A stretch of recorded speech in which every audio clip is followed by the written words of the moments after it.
This is Steve Downs, the voice of Master Chief, Sierra 117, and you're listening to Podcast Unlocked, the world's #1 Xbox podcast. Now, finish this fight. Master Chief, out. Welcome, everybody, to Podcast Unlocked. It is episode 467 of IGN's weekly Xbox show for October 27th, 2020. Yes, the fall game season is officially in big full swing. I'm Ryan McCaffrey, and I'm joined by my usual panel, Miranda Sanchez. Hello. Destin Legary. Bam! Hey, everybody. There it is. And Brandon Tyrell. Hello, good morning. Where's that? You got that coffee going, my friend? There it is. For breakfast. A backup. Oh, man. Excellent. I'm jealous. Wow. It is that time of year. Well played. Just in case.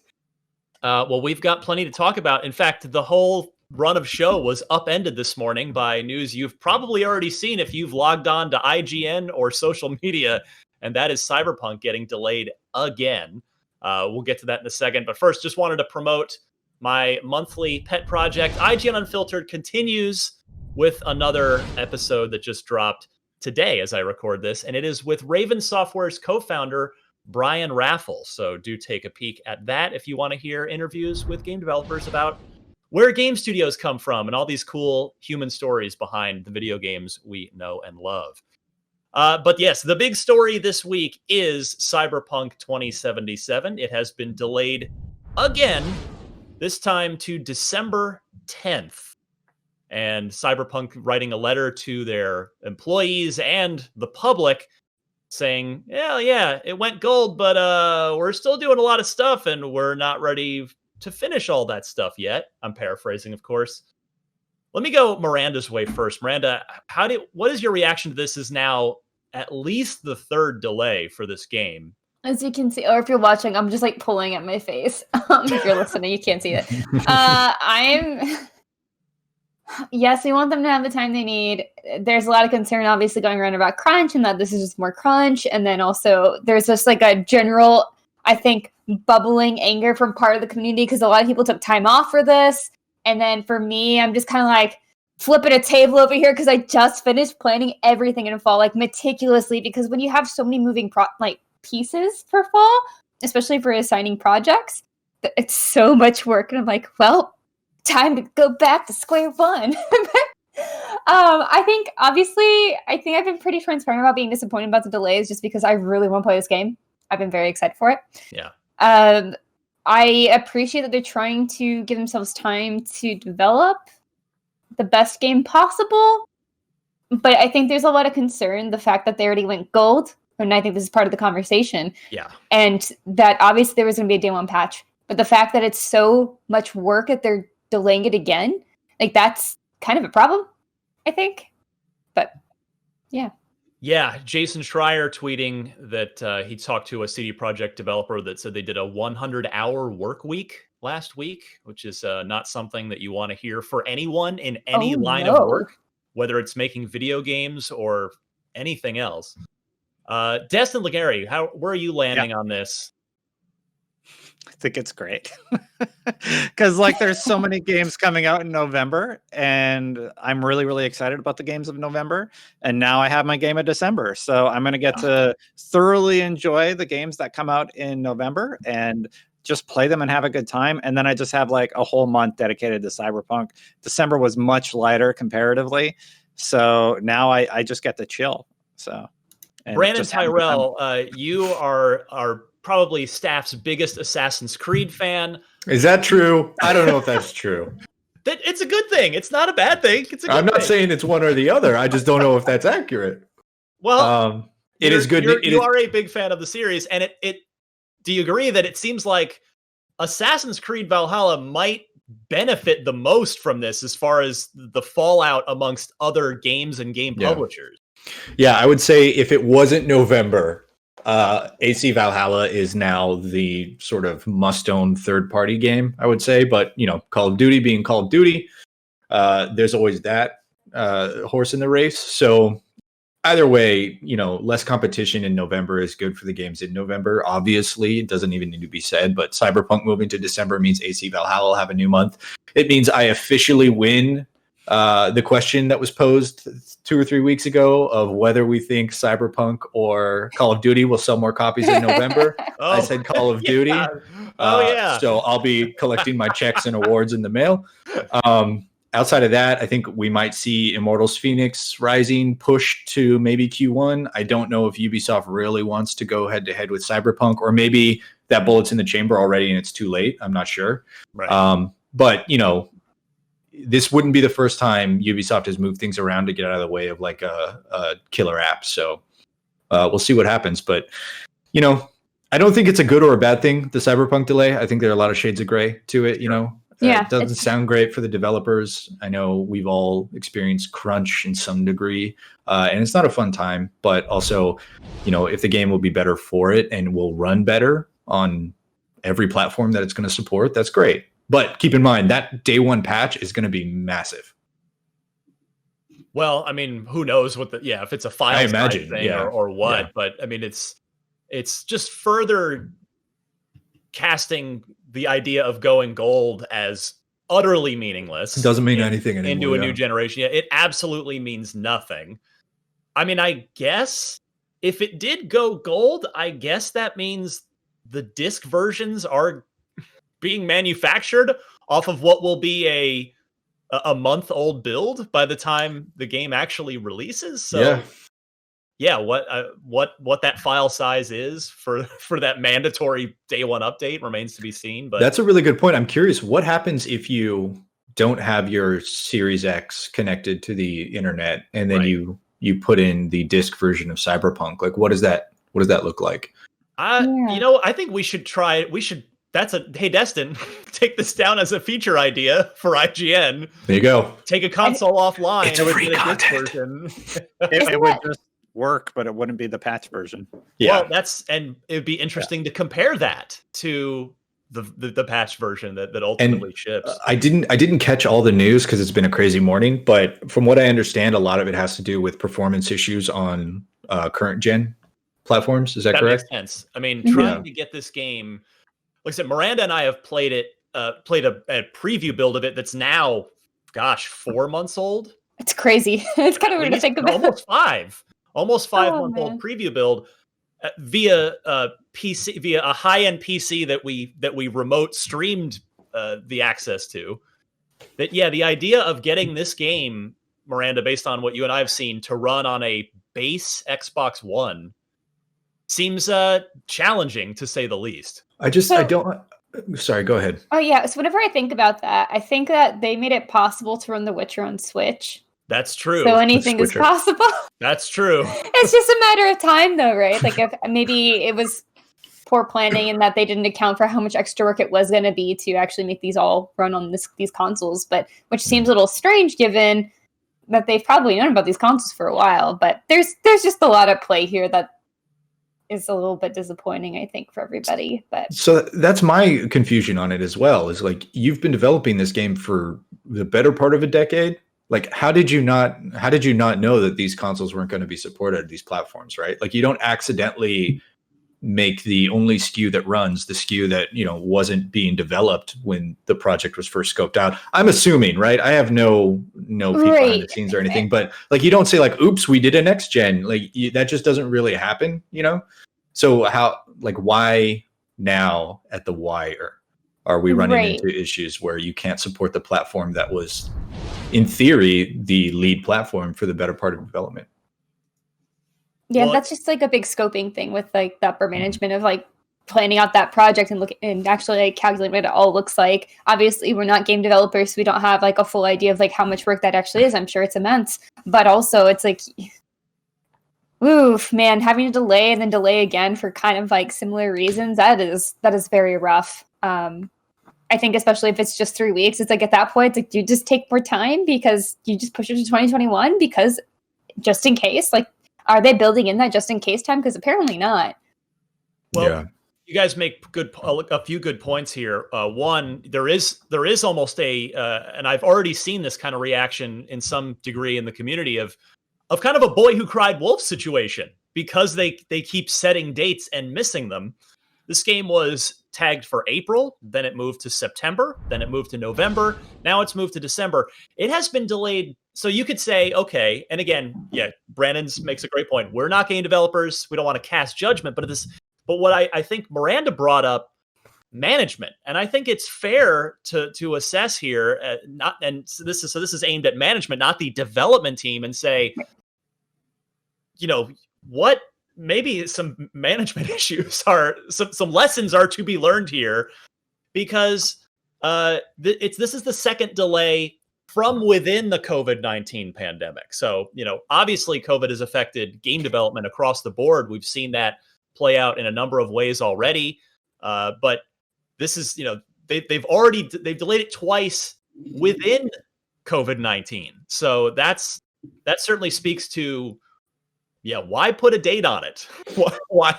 Like, it's good to have you can do that internally. Maybe don't share that externally, because you're just going to end up creating resentment and disappointment among fans who, as one of you duly noted, a lot of fans have taken time off from their jobs as a result of those dates given, because they're excited about this game. So. Right. And I've seen, so specifically about the time off thing, I've seen people getting angry at people complaining about, like, well, I took time off. It's like, well, this is someone's entire job and it's getting uprooted. Like, you shouldn't be complaining. It's like, I think it's fair for everyone to complain about this, because, like, taking time off isn't necessarily easy for a lot of people. Like, guaranteeing that time off is not just something you say, I can do this. I just put it in a file and I get it. Like, that doesn't always happen. And so, yeah, it is a pretty big deal. So I think it's fair for a lot of people to be disappointed or concerned. And of course, to your point too, Ryan, the COVID thing is just obviously huge. Like, it's kind of uprooted so much about how development works and how people work and just company production. So I don't know. I don't know. I'm still concerned. Not sold on the December 10th date now. Oh. So this is arguably a slight blow to Xbox as we sit here and talk on an Xbox podcast, in the sense that this game does have the marketing alignment with Xbox. This is, I mean, let's be honest, this is Microsoft's biggest thing they are aligned with for Christmas, because they don't have any first-party games to launch with the Series X. That's just how it's shaken out. And so, it's still, as of now, coming out before Christmas, but not by much. So I wonder if any of the marketing had already had the November date baked in. Like, I think it was Brandon or Destin a couple shows back had pointed out that there's, I think was it Monster Energy drink with Halo Infinite branding on it. Oh, yeah. That already went out into the wild, because that stuff gets done weeks and months in advance. And oops. So, yeah. The good news is those cans of Monster will still be good when Halo Infinite comes out. So. Safe until then, guys. The Mjolnir armor lubricant, you mean, that you can drink? They never go bad. They're like Twinkies. They're good in an apocalypse. Yeah, the other thing I wanted to point out here was, it's got me thinking, because a game being delayed, games get delayed all the time, and there are many reasons for that, but a game actually getting delayed after it has gone gold, that's a rare thing.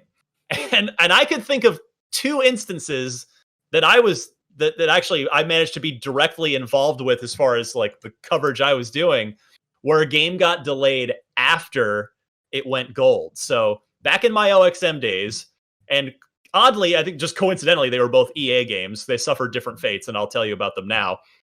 So there was, if you guys remember Army of Two, the co-op third-person action game that EA very desperately tried to turn into a franchise. They did end up doing 3 of them, and they never turned out great, but they were okay. But the first one got delayed. I guess it must have been after it went gold, because they sent us a review build, and I reviewed it, and that review ran in OXM.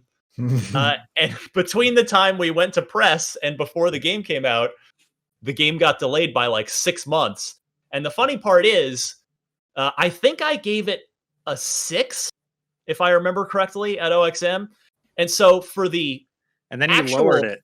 No, yeah, well, I didn't, but for the final version, we had a different reviewer review it, because, just ethically that felt like the right thing to do, because the version that I played no one would ever in the public would ever see. So we wanted a fresh perspective on it, just like the public would have on the game that actually came out. My friend Dan Amrich reviewed it the second time, and he ended up giving it a 5.5. So that didn't work out super well as far as that particular review score went for Army of Two. But then another example, a little more, actually, I guess around the same time this would have been in that same window, NBA Elite 11 in 2010 was when they were going to rebrand NBA Live, and that one again, I had a review build, had a review done, and I think we were able to. I think we found out that it was canceled before we went to press, so I killed the review. But I had it done. Forget what I gave it; it was not a good score. But that game actually never came out. They just scrapped it because they knew it was bad and didn't want it to tarnish their NBA reputation, which of course they went on to do anyway with subsequent games. But and then our my old friend Colin Moriarty, formerly of PlayStation Beyond, of course, longtime IGNer, he pointed out a couple of other examples from his career. The Godfather Part 2, if you guys remember that one from the 360 and the PS3, it was sort of a pseudo strategy game. And for the PS1, he cited Thrill Kill was also one that suffered after it was done. So what a name. This has happened before, but it's pretty rare. Yeah, the one thing all those games have in common is if you gun to my head, I couldn't have told you like any of those games existed. And none of them were very good. Well, actually, Godfather Part 2 wasn't bad, but most of them weren't. Yeah, Godfather 1 was just basically a Mafia-esque game, wasn't it? If I remember correctly. Third-person GTA style. Yeah, and the second one kind of turned it into more of this interesting strategy thing, which it had cool ideas in it. That was I do vaguely remember that game. But yeah, hopefully, I can't imagine Cyberpunk will suffer the post-gold cancellation fate, but it is delayed after its gold release. So I guess the other programming note here, where literally as we were turning our cameras on ready to record, we were talking internally about how are we going to handle this as far as IGN goes with regard to Game of the Year voting, because this is a big game in stature, but also a big game in terms of the quantity of hours we project it to be. And we want everybody that votes on IGN to have ample time to consider it. So we're still trying to figure out, do we include it? Do we push it to next year?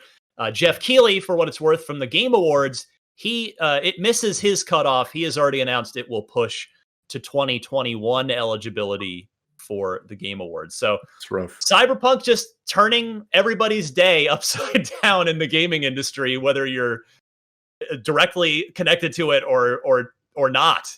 From fans to developers to media alike, everybody's day is turned upside down. But man, that really go ahead. Sorry, Ryan, yeah. That really sucks for Cyberpunk as far as awards contention goes. Not only are you running against the fact that it'll be effectively 12 months since people played it to the point where they need to vote on it, but I don't think I'm speaking out of turn where like Cyberpunk felt like a shoo-in, at least easily the front for a nomination, you mean? Like for serious consideration. Correct. Yeah. And that not only because it's a huge game by an awesome studio that's been in development for, half a decade, but because we're in a transitional year. And, what else is there really that speaks to it at that level, right? Like there's no Breath of the Wild this year, really. And I might be forgetting something that came out earlier in the year, but next year you're talking about all the games that didn't make next gen launch or have been in development. They're all going to be hitting between Q1 to the holiday season. What is that? God of War 2, maybe? That's what it's due out next year. Yeah. A number of heavy hitters are now going to be in the same conversation as Cyberpunk, which is admittedly a huge deal, but a huge deal 12 months ago, You raise an interesting point, but I would say a couple things. One, if CD Projekt Red has been laying the groundwork very transparently from the multiplayer mode that's in development for a couple of years out to the way they plan to support the game, that I think Cyberpunk will still very much be a part of the gaming conversation in a year from now, in the same way that Grand Theft Auto 5 has remained a big part of the conversation. You're definitely right about some potentially heavy competition for 2021 consideration with the Game Awards. But I would say for 2020, we've still got The Last of Us Part 2. We've still got that's a good Doom point. Eternal. We've still got Half-Life Alyx. We've got and IGN has given a number of 10s to some maybe not as well-known games, but there have been some tremendous video games in 2020. That's fair. So Cyberpunk or no, there will be a very worthy winner of the 2020 Game of the Year award. Absolutely. I'm coming at it from the perspective of like the expectation and the hype around this game, right? If it delivers, it is a GTA level event. True. Absolutely. Yeah. So that's that. That's Cyberpunk. Cancel your plans if you'd made plans. Miranda, I'm sorry. God, that sucks. I'm so sorry. I hadn't thought about the whole vacation aspect of it. But it really is like booking time off to take a vacation, right? And then getting a call from an Alaskan Airlines saying your flight's been canceled. Yeah. Yeah, basically. Or delayed by 3 weeks. Yeah. Yeah. No, it's true. It is. Getting time off is not easy for a lot of people. It is a significant hurdle. So that is a shame. So, and it's also, I guess, as a final point here, it is I almost wonder if this delay will kind of, how's the way I want to phrase this? Like, not put people against the game when it comes out, but maybe people are going to be a little less, I guess maybe a little more defensive when it does come out, as far as when they finally sit down to play it, because it's been just pushed and pushed and pushed, I wonder if it's going to be, rather than as exciting of a day, if people are just going to be like a little more skeptical of it. I don't know. I'm sure it's probably all going to wash away once people get it on their hard drives. But yeah, well, that's a great point though, because now people are going to be hypercritical about what platform they're playing it on, right? Like if you're not playing it on a PS5 or an Xbox Series X or whatever, like if you're playing it on a lower spec, what does that say? If you run into a hitch or a glitch or a hiccup or whatever, there's going to be more scrutiny on those platforms now, I think. If there are problems. Yeah, of course. If it's running mostly smooth, I don't think that's going to be part of the conversation. And once it's actually out, I don't think anybody's going to care about these delays anymore. It'll be like a footnote. In a year from now, the conversation won't be, hey, remember how it was delayed 3 weeks? It'll be either Cyberpunk was bad or that it was really, really good, which is the more likely scenario with the team that made Witcher 3. Right. That's true, right. But it's more about which platform. Like, remember what happened with Skyrim on the PS3 or Just Cause 3 on console. So like I said, if there are problems similar to like what happened with Skyrim on the PS3, however, with solid state drives and the I don't think any technological issues are going to be holding back data. For example, that was the example with Skyrim on the PS3. So it would probably be engine based if there were problems with Cyberpunk. And we're just saying if. I would be very surprised if there were major technical problems with Cyberpunk on a very specific platform, just because like these new consoles are basically PCs at this point. So, well, yeah, I mean, I think Brandon's point is the older ones, not the new ones, like OG Xbox. Yeah, exactly. Like the Xbox One. Yeah, flat. That okay, that makes more sense. Yeah, but yeah, I guess the final point on this is I really hope that the development team on this game at CD Projekt Red gets a lot of time off after they finally make it through the end of this, because again, I think it's I'm just an outsider. We're just outsiders. We don't have insight into what really goes on there, but it sure does seem like management has to some extent let that development team down by as far as the planning goes. Again, I'm sure this is now going to get pulled out and posted on social with some out of context crap, but hopefully sane people get what we're trying to say here, that that yeah, like a lot of this probably could have been avoided, at least on the public backlash side, by not setting dates and being, having a better picture of where development's at. So we'll see. We've got now another, I guess, 6-7 weeks to go until hopefully we're all playing Cyberpunk 2077. Next this week, Phil Spencer. Let's talk about something happier, shall we? Phil Spencer suggesting, maybe, in a way, you'll hear his quote in a second, that maybe a 1 versus 100 like game could be possible for the Xbox Series.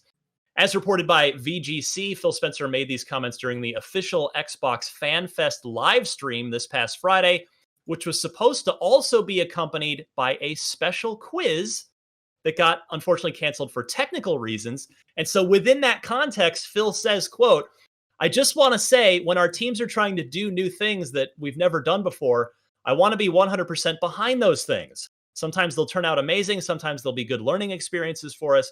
But for all the fans who have been on this with us, we're going to make it good with you guys. We don't know exactly what it is yet. So thanks for hanging out with us during this and our little experiment. We'll learn. Maybe we should even be building our own trivia game like from our past that allows people to play a trivia game more often.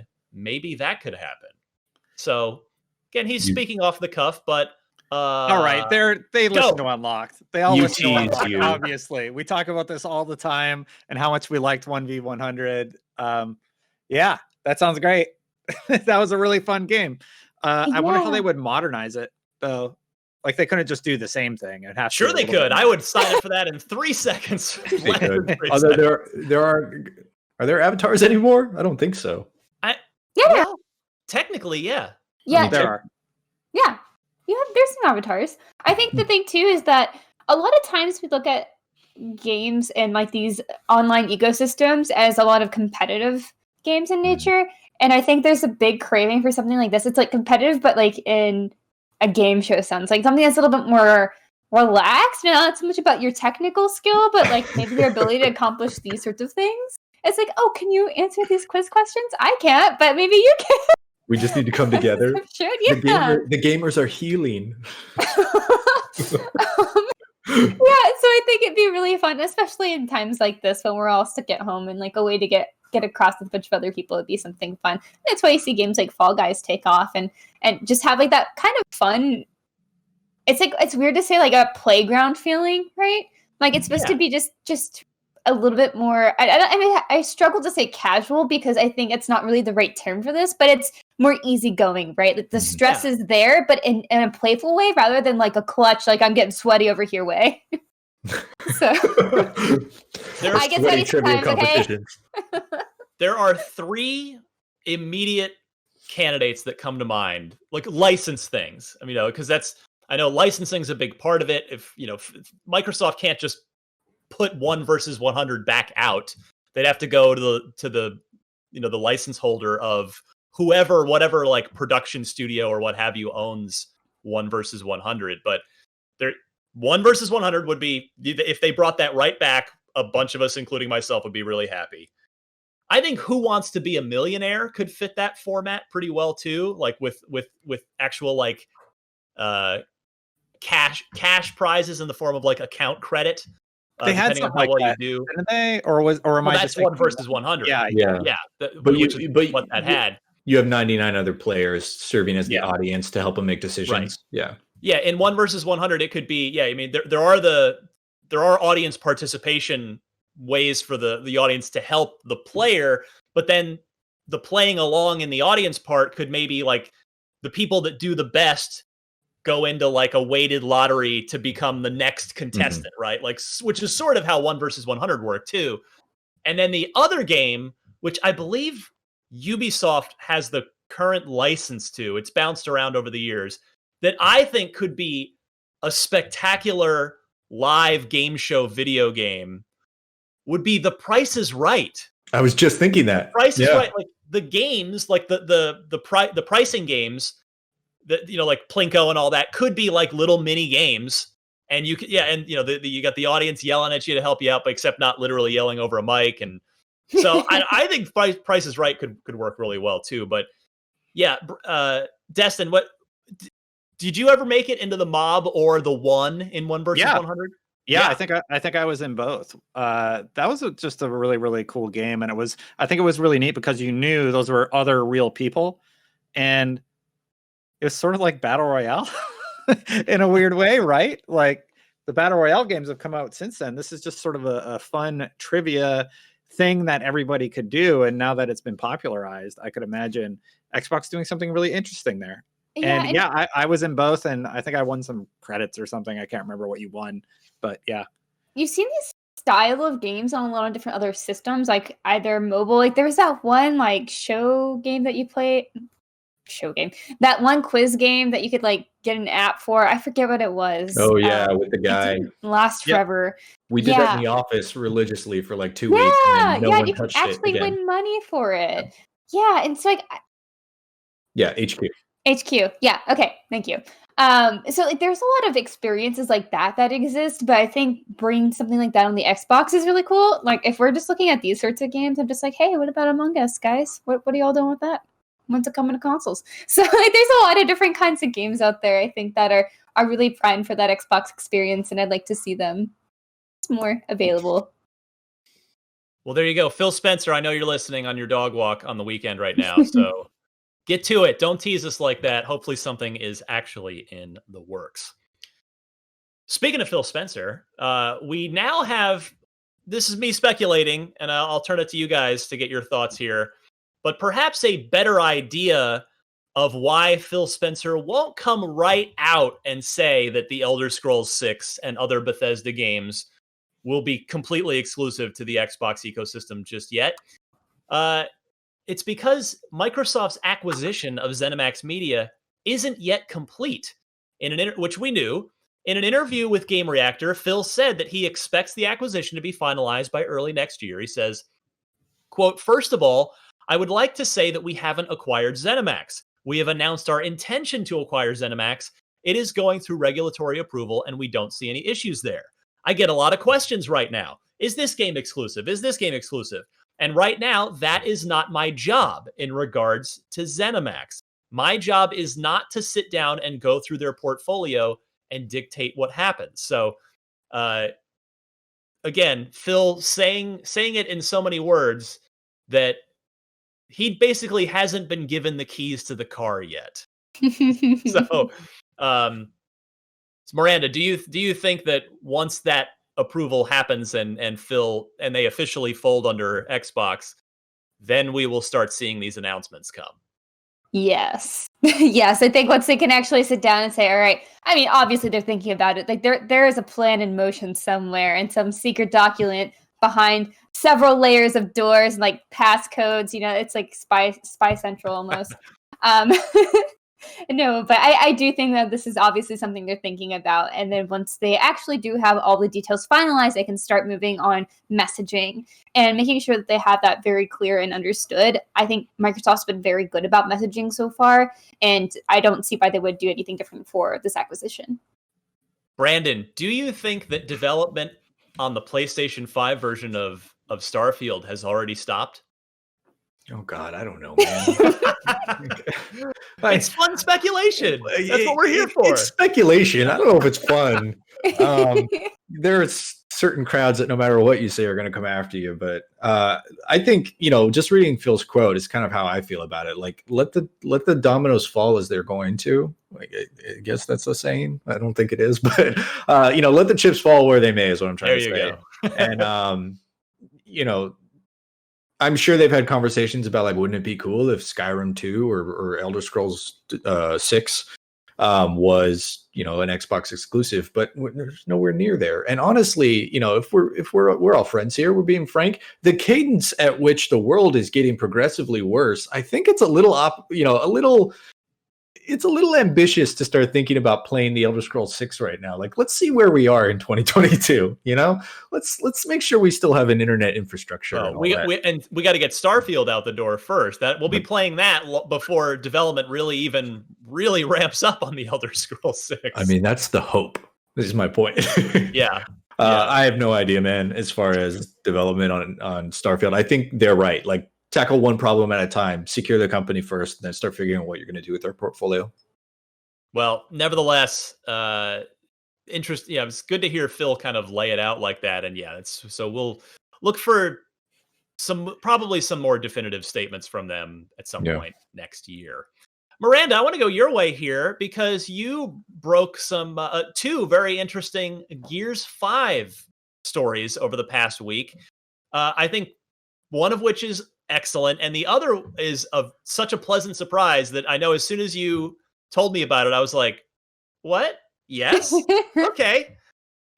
Please do. Please take the floor and tell us about what's going on with Gears. So, yes, I was given the opportunity to talk to the Coalition again, which is one of my favorite studios to work with. As you guys probably know, very big Gears fan. And I did not expect to be excited about Gears 5 news, which is maybe a weird thing to say, but it came out last year. It's had its time in the spotlight. But the Coalition's really doing some cool stuff to bring it back in a very fun way, especially with the Series X launch. So we'll save like the really exciting thing for like the second part of this. But the first part is that we finally got a lot of details on what's coming with the Series X update. And so they kind of went into detail with me about like, this is not all just coming to Series X and S. Like the optimizations, of course, are going to be on those consoles. And I assume based on like some of the videos they showed, it's going to look real good. But also they're adding a new game plus. They're adding 2 new difficulty modes. One of them is an Iron Man mode. So it's like you get 1 life and then you're out, which sounds very hard. I think there's a lot of us having flashbacks to like the Matriarch fight and a bunch of other stuff. That I died a lot. Yeah, and there's so many parts that are really tough. So I could see that. And you could do it co-op, which is really fun. Like there's mutators. Probably the coolest part of that though is they're putting Batista into the campaign as Marcus as a skin, and it's fully voiced. So fully all of his VO, it's all of his lines. Yes, he completely read the entire script. So if you want to swap in, get a little tap out for Marcus, get in for Batista as Marcus. So if you guys haven't really been in the know for that, Batista's been like really kind of championing himself as wanting to be in the Gears movie. We don't know what's going on with that, but I think it's really fun that they've been sort of inviting him into the Gears community regardless of what happens with that. So Batista was already added to multiplayer, and now adding him to the campaign is just such a fun way to like re-experience that. And so it's just kind of cool. You can read the whole story for all the details on new things that they're adding, as like new achievements, mutators, Jack stuff for New Game Plus. So there's a lot of cool things happening there. And of course, so wait, is Batista JD's dad now? Yes, he is. Because I'm thinking to that one part later in the game after the choice, and you know what I'm talking about. Mm-hmm. Like that seems a little like, how's that gonna work? I'm very excited to see how that all plays out. They said that the VO is the exact same though. Like they didn't rewrite any lines. I was curious about that, right? It's like, oh, are they gonna make this version of Marcus a little bit different? And like, nah, he's Batista's Marcus, but still delivering the same lines, just in his own way. So that's going to be really interesting to see how things hit, I guess you could say.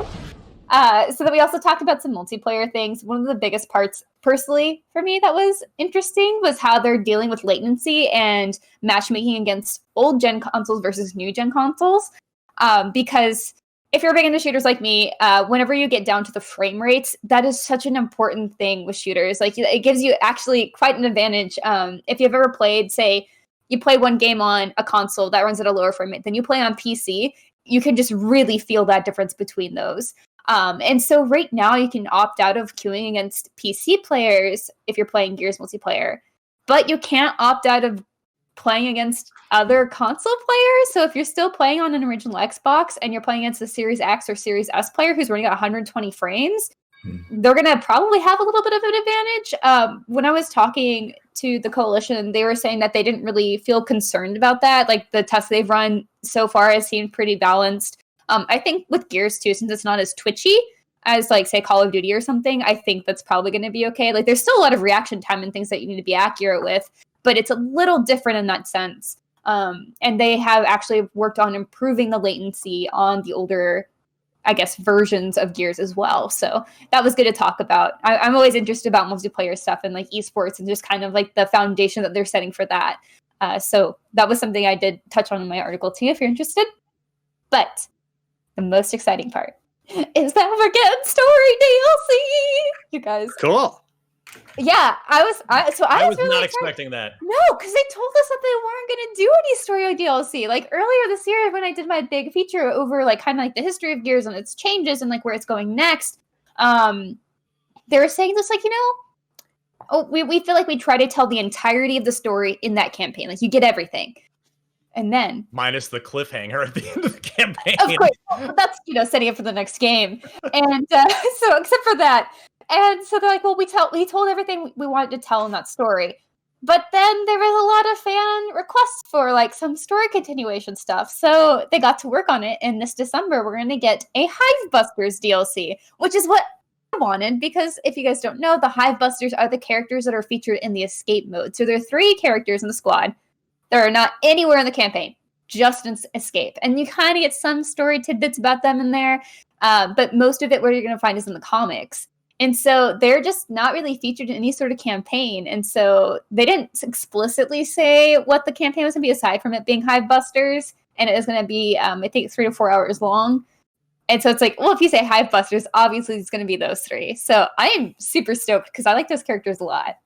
I hope they also throw in a photo mode. This game is absolutely gorgeous. And I took a lot of like screenshots that I posted on Twitter. And when Rod was still there, I was like, "Hey, you can add photo mode," and he sort of teased that they might. So I hope the team was also working on that as like an additional bonus. All this stuff sounds awesome, though. To your point on input latency, Miranda, though, you're absolutely right. You're playing at 120, you're going to have less input latency than you are at like 30 or 60. I mean, sorry. So yeah, it makes a difference. It makes a difference. Yeah, they sent me over some like graphs as far as just how it was actually functioning and performing. So you can check this out too. Yeah. Love it. All right, let's move on to the loot box here. We've got an excellent question this week. It comes from Devante, and I will let him take it away. Hey, my name is Devante. I'm a huge fan of the show. My question would be, with the amount of first-party studios that Xbox now has, if you could kind of take 2 games from within those studios and kind of hand them off to another studio to see their take on them, what would it be? For me, I'm a huge State of Decay fan, so I would love to see Playground's hand at a State of Decay game. I think that would be really cool. And then next, I would love to see Ninja Theory's take on a Gears of War game, which I think that would be pretty interesting as well. So I'm just curious as to what you guys would decide on. Doing Gears, that would be be like a psychological take on the hellish effects of the war on the that could be interesting to see. Destin, I'll go your way first for this one. Oh man. Yeah, I had a Can you go to Brandon first? No, I had a similar reaction. I was like, God, it's such a good question, but I don't know. Okay. Anytime, think. I'll go. Okay, I'll go. So I only had one definitive. I think there's a lot of studios that would be really curious to see them kind of get into other games like the Coalition or, as Devante said, Ninja Theory. Ninja Theory's just got such a unique style, and I think it'd be cool to see them take on a lot of different properties. But the one I want most is a new Viva Pinata, and I want from Double Fine because their humor is just spot on for so many different things, and I think it would fit really well with Viva Pinata. It doesn't necessarily need to be like the Viva Pinata we know. I want to see what their take on that would be. I like that a lot. That would be, to see Tim and Tim Schafer and that team dive into the Viva Pinata Garden, that would be cool. In fact, funny enough, one of mine is Double Fine as well, but a different IP, although also a rare IP. I've said this before. Banjo. Give Banjo-Kazooie to Rare. To Double Fine and let them run wild for the exact same reasons, Miranda. I think they would just crush that assignment if they were given that option. But I got one more. Devante was hoping for a couple from each of us, but I'll just go around the table here. But my other one, Halo, not to id. I know that you were probably thinking I'm going to say id Software. And id Software Halo would be interesting, but I would like to see Halo in the hands of Machine Games, another one of the new Bethesda acquisitions. They did such an amazing narrative-driven reboot of Wolfenstein with the New Order that their take on Halo could be, obviously the campaign specifically. I would love to see that. That would be a very interesting project to see come to fruition. So those are my couple. Do I have either a volunteer here from Brandon or Destin to give me something on this excellent loot box question from Devontae? Yeah. What do you think, Destin? It's a great question, and I'm just really struggling with like what game would I give to another developer, because I do feel developers just have this, like they have their vision for what they want to do with the property, and to say, okay, well, imagine a world where this other company were able to run with that. I'm always of the mindset that I would rather that company just created something new instead of you're moving the pieces on the chessboard. Yeah, it doesn't necessarily mean the other games wouldn't exist. It's just like, if you think about how other companies can expand on their properties and through different genres. So if you think about like Halo Wars or Gears Tactics, like those build on that property in such a fun way. Mm-hmm. And you could do the same with these other studios. Yeah, I don't know. I guess like it seems like such a cheap answer, and it's like on my mind. So like Mass Effect, the CDPR, but I just feel like that's like the expected answer. Party, you got to play by the rules. It's actually a harder question, though. It's a harder question than it seems like on the outset, because you're dealing within the restrictions of first-party franchises and first-party studios and countless IPs. I just want to let the audience know that I briefed them on the question. I gave them all the question yesterday and said, who did her homework about this? Hey, I started thinking about it yesterday. Still didn't get anywhere. No, realistically though, like I want to see something with Sunset Overdrive, but I don't know that. I don't think Microsoft owns it anymore. Right? Yeah, exactly. And then I thought, sorry. I said it's dead. No, I know. Like that's the problem, right? But Train is dead. Off the top of my head, I would love to see the State of Decay franchise move into maybe more of a horror element. Like I think State of Decay by Ninja Theory would be a really interesting. I thought you were going to now say Tango Gameworks. Another. Oh yeah, there is that as well. But here's the thing, which is why I keep having trouble with this. Is like I really like the direction Undead Labs goes in this. Like State of Decay, the reason it's so good is not just because zombies and like it's a systemic game. It's got a bunch of systems running. So if you remove that, is it really the sort of zombie simulation game, or is it just another zombie horror game? So it's tough, right? Like you kind of lose a little piece of something by moving it around. I would love to see them do something with Ori that isn't just a platformer. I think that would be like, imagine Ori, but in the delivery system of a Sunset Overdrive, where it's like third person, crazy frenetic. And, floating, gliding around, kind of Breath of the Wild style. I think that would be amazing. That'd be cute. Be cool. I got a weird one. All right, so give Heavenly Sword to the Coalition.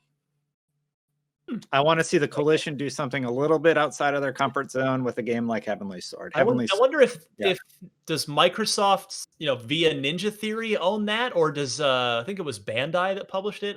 They were considered independent prior to acquisition. Okay. So he's using Wiki. That's not allowed. He's cheating. I'm allowed to look at what the games are on. I seriously have been trying not to do this the whole time. Just like pull up wikis. Why? Because I don't think that makes for very good podcasting. I don't know. Hold on, guys. Getting correct information? I mean, okay. Devontae, I think Devontae, that was a fantastic loot box question, despite the analyst's unpreparedness. But good stuff. If you've got a loot box question, please send it in as a video comment. That's what we're doing now, are the Yappa video comments. So just Google IGN Unlocked 467. You'll find the article for this episode, and down at the bottom, right above the comments, you'll see Yappa, and you don't have to make a Yappa account. You can log in with Google, Facebook, Discuss, or LinkedIn, and then just leave us a video comment as Devontae and others from previous weeks have. All right, well, we're about out of time, so we'll do Unlock Block Trivia next week. And I will simply say that I'm Ryan McCaffrey, and you can find me on Twitter at DMC_Ryan.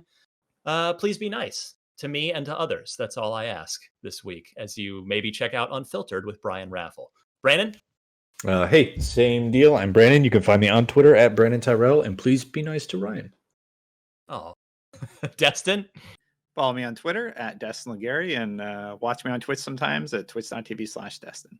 Miranda, take us home.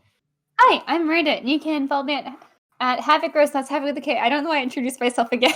Sorry. It's a weird day. Okay. My brain's fried. It really is a weird day. Please read my Gear stories. I know many of you have, and thank you so much for the kind words on that. I love getting to do those opportunities, and your feedback means a whole lot. So thank you very much for all those kind comments. I'm also on Twitch tonight with Control. So keeping on those Remedy games, which has been a lot of fun. So yeah. Fantastic. Well, thanks everybody. This was Unlocked 467. Quick note, we'll be back on Wednesday next week. Our company is observing Election Day as a holiday, so we will not be in the office, so to speak. The show should post by the end of the day Wednesday, so just 24 hours later than normal. So we'll see you then.